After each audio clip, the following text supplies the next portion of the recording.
tous et bienvenue dans cette nouvelle vidéo. Alors pour les nouveaux abonnés, sachez que je m'appelle Samuel Savadogo, coach formateur en crypto-monnaie, passionné de la crypto-monnaie.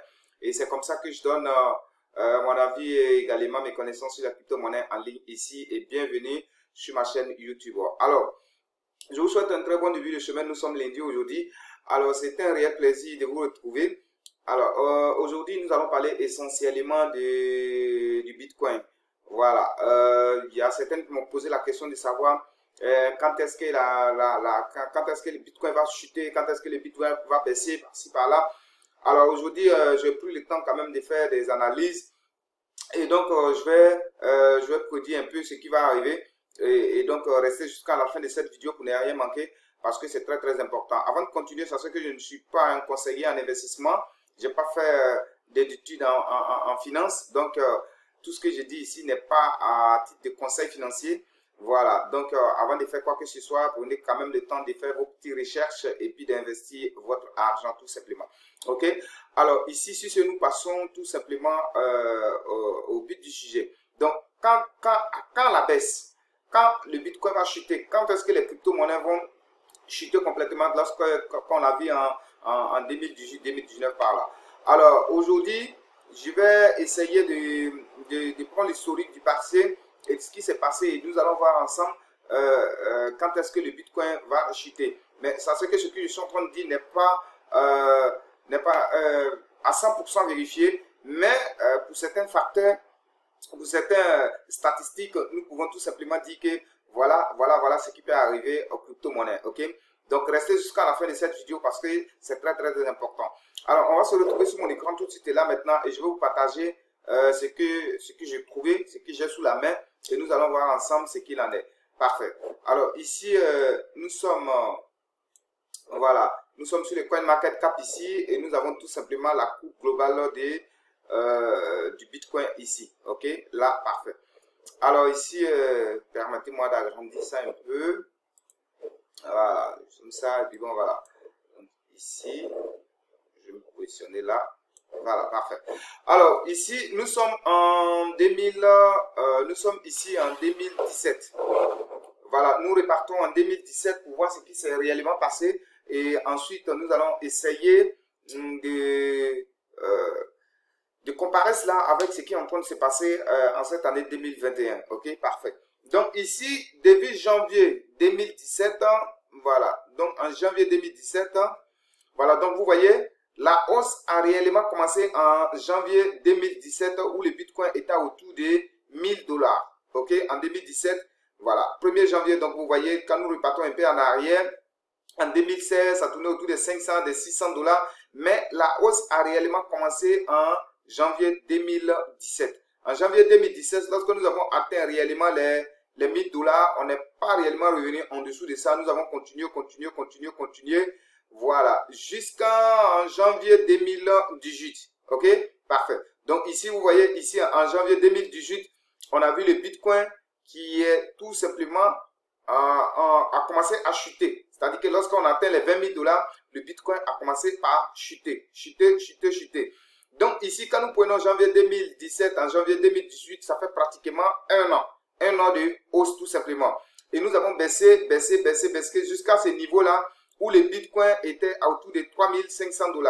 Ok, nous sommes venus jusqu'à autour de 3500 $ et nous sommes repartis jusqu'à autour de 10 000 $.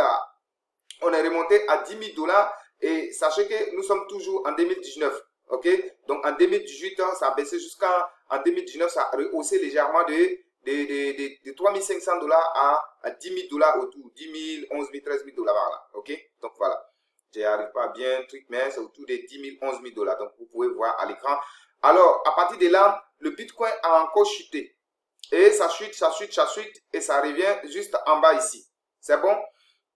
Et à partir de là, nous avons constaté que en 2020, ok, on constate qu'en 2020 ici, le Bitcoin va commencer par hausser en mars, précisément en mars 2020.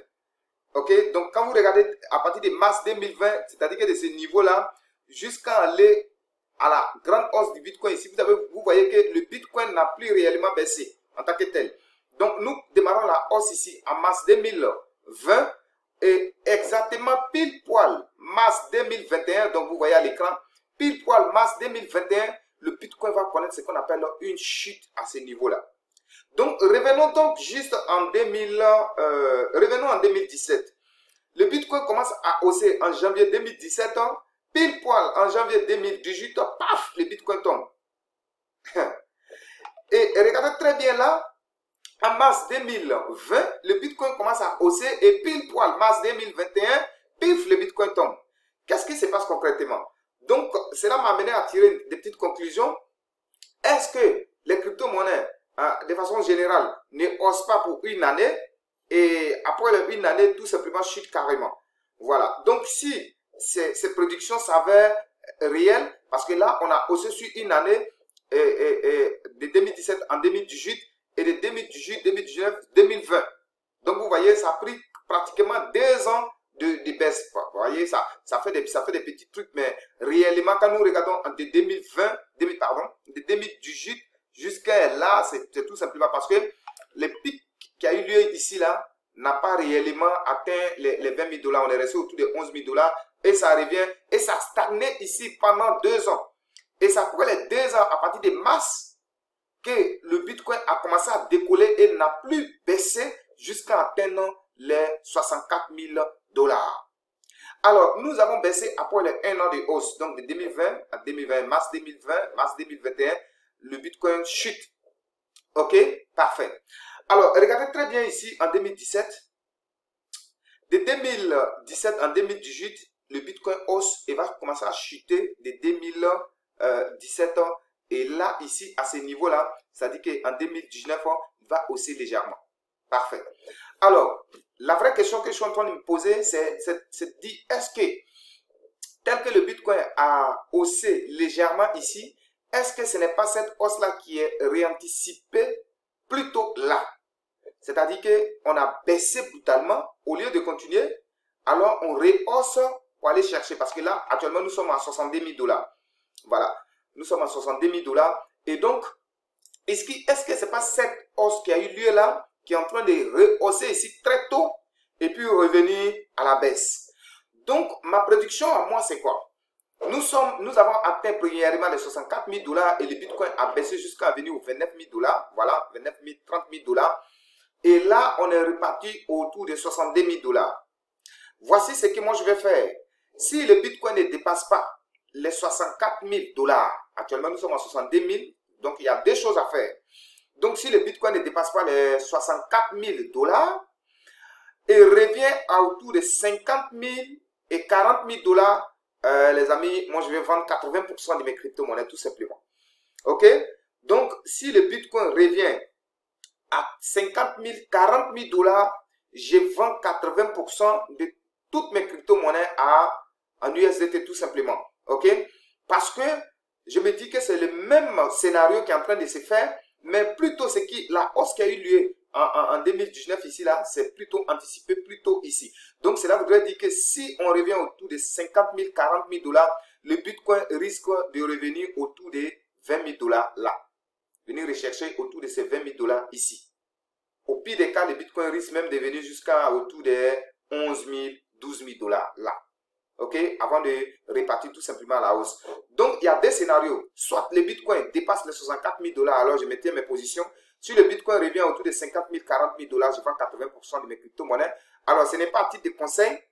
Voilà, vous pouvez également faire vos analyses personnelles. Moi, je suis en train de donner mon avis et ce que je vais faire, tout simplement. Ok, voilà. Et je pense que la prochaine fois que je vais rentrer dans les marchés, je vais tout simplement garder mes 80% des crypto-monnaies que j'ai achetées en USDT, en staking, ce qui va me rapporter des bénéfices. Alors, si tu ne sais pas ce que c'est que le staking, alors je vais sortir très bientôt une vidéo là-dessus. Voilà. Et donc, si tu es intéressé bien sûr à savoir ce que c'est que le staking, il faut tout simplement laisser un commentaire. Et je vais savoir de sorte que, voilà, je puisse sortir peut-être une vidéo sur le staking. Alors, je vais staker mes USDT que j'aurais converti tout simplement. Ok. Je vais staker les crypto-monnaies que j'aurais converti en USDT, que je vais staker, ce qui va me rapporter des pourcentages journaliers. Voilà. Et j'attendrai jusqu'en 2023 tout simplement. En janvier 2023, je vais de nouveau entrer dans le marché. Donc, voici le scénario possible que moi je peux prédire. Voilà, soit le Bitcoin dépasse les 64 000 $ et je reste au marché, soit il revient à 50 000, 40 000 $ et paf, en ce moment-là, moi je vendrai tout simplement 80% de mes crypto-monnaies que je vais stacker en USDT. Alors, si le Bitcoin repartait et dépassait à nouveau les 64 000 $, alors je pourrais utiliser mes USDT et rentrer de nouveau dans les marchés tout simplement. Sinon, actuellement, les marchés, vraiment, j'ai craint que les requins, les loups, ont vraiment profité largement du marché. S'ils ne partent pas en vacances, ça va réellement m'étonner. Donc, c'est à mon avis sur la production du Bitcoin. Alors, n'hésite pas à laisser un commentaire si tu as d'autres choses, si tu as détecté d'autres choses, si tu as tes analyses pour aider tout simplement cette communauté. Et voilà. Donc, si ce, on va se retrouver dans une nouvelle vidéo.